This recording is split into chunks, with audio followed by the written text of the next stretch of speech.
Hi there everyone, it's me Manje and welcome to another mini vlog. So let's talk about the comments that I usually receive since I started baking.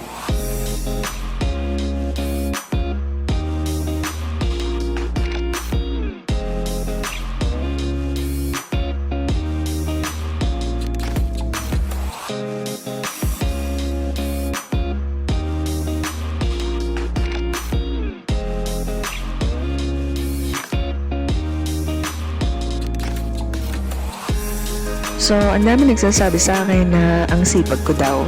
And meron din naman na na-inspire sa akin at sa mga ginagawa ko ngayon. I'm flattered and ang sarap sa feeling na ma-appreciate yung hard work and yung effort na ibinibigay mo.